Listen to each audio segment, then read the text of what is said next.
So we've all heard of the term more than an athlete, and it's true. It's the things outside of your sport that can actually make you the most money. I would say focus on the off-court Why? hobby, because everyone's going to watch you for the fact that you're an athlete anyway. Right. So what else can you bring to the table that brands will want to sponsor? And not to mention, when you show your hobbies outside of your sport, people get to know you better. And when they feel like they know you better, your likability translates to dollars. It's somebody that they can see themselves in. They'll want to buy your jersey, not just because you're a really cool athlete, but he's also a gamer. I'm also a gamer. And like, that's just way more tangible. In episode 2 of The Athlete Creator, I sat down with Savanna Hamilton, the Sportsnet sideline reporter for the Toronto Raptors, and we discussed everything from the current state of NIL in Canada, why athletes are so influential, the importance of building an audience online, and creating content that brands actually want to work with. Which brings me to the sponsor of this content series, FireWork. FireWork is an NIL marketplace that brings like-minded athletes and brands together to form dream partnerships and marketing campaigns.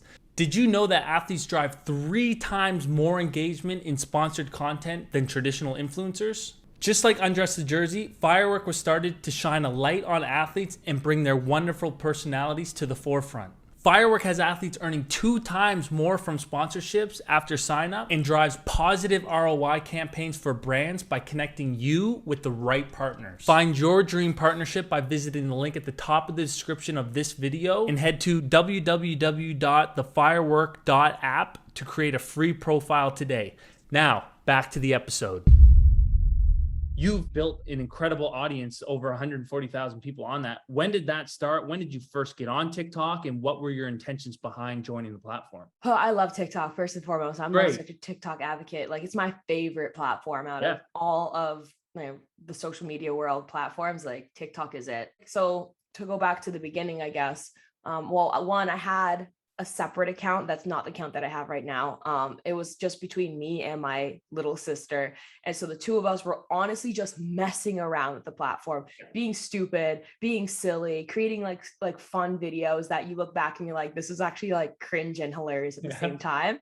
So we just literally did it for giggles. But this is what I tell people, just do stuff for the sake of doing stuff, because you don't know where it's going to lead to. And like, I didn't think to myself, Savanna, I'm going to have my own account someday and it's going to have over 100,000 followers. No, I was thinking to myself, I was like, I'm just gonna have fun. I'm gonna use some of these stupid audios and like see where this can go.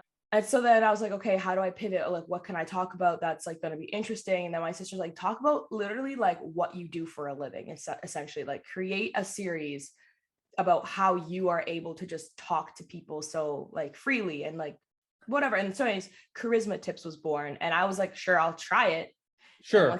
And then I did one video, and sure enough, I think it got like 1 million views. And I was like, holy crap. But building an audience online is just the first step. Brands aren't going to want to work with you if what you're sharing doesn't align with what they represent. Okay, like how can we take what you have, which is great, and now make it more brand marketable so brands want to work with you? Essentially, how this whole thing works, how social media really works, is you post what you feel like you just want to do. Then you could start thinking a little bit in a way like, if I was a brand, how could I attach myself to this? Yeah, you have to create opportunity for brands to walk into it. So I was like, okay, let's show how you dress to leave an impression. So I did a video like that. That did pretty well. And then I was like, okay, let's talk about how you enter a room, but I'm wearing really nice clothes. So people ask me, where did I get my clothes from? Now, I believe you already have an advantage to building an audience online just because you're an athlete. You're already one of the most influential people within your community. I do believe that as a student athlete on your college campus, you do have a sort of influence. You're given funding. You know, you walk around with a special backpack. Like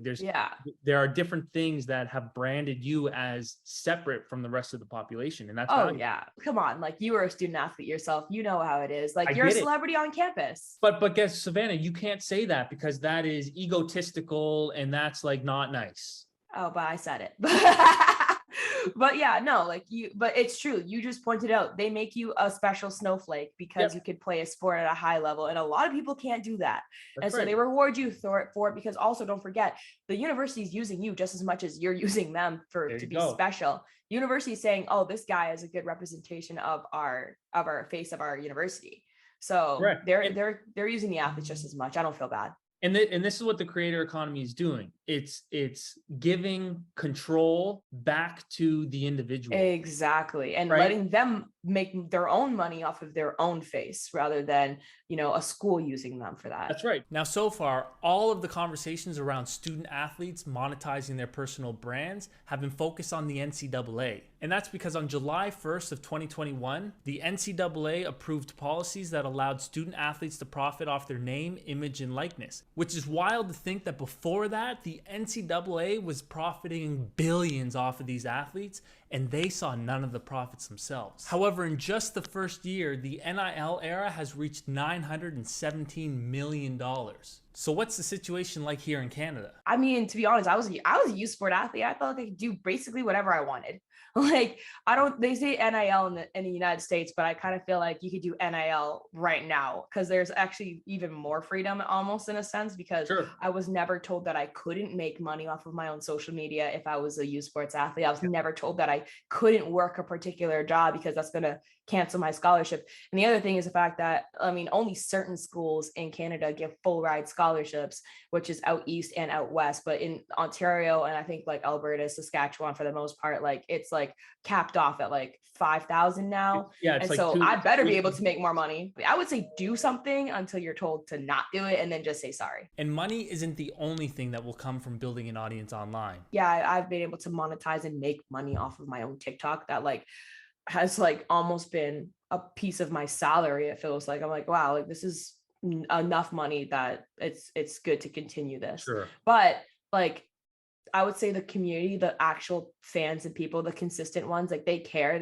I didn't even know I had like an impact on people. I had a comment that really resonated with me that I never even would have thought in a million years that I was hitting this market. But one person commented being like, thank you so much for posting your charisma tips, because I'm actually autistic and I don't understand social cues very well. But like your social tips, like they really, really helped me. And I was like, I didn't even think about that when I was going into this. So just like the fans, the followers that I have, that like just individual incredible people that they care. I feel like they care about me too. So that means a lot to me. I think that's the one of the, everything tends to, when we talk about social media and like monetization, it can come off as very selfish. Yeah. But I think creating content and establishing an audience online is a huge opportunity for athletes to spread their influence in a positive way. Like you can impact the amount of people that you can reach today online is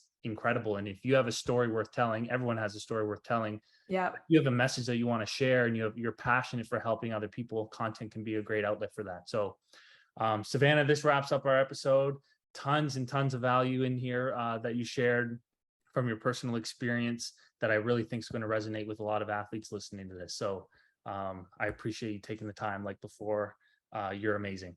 Hey, well, thank you, man. I this is a great series. I think it's going to add a lot of value to a lot of athletes' lives that they could, really tangibly use now, which is very important. So thank you for having this platform and taking the initiative to create it. Everyone, that's the Athlete Creator with Savanna Hamilton. We're signing off. Peace out.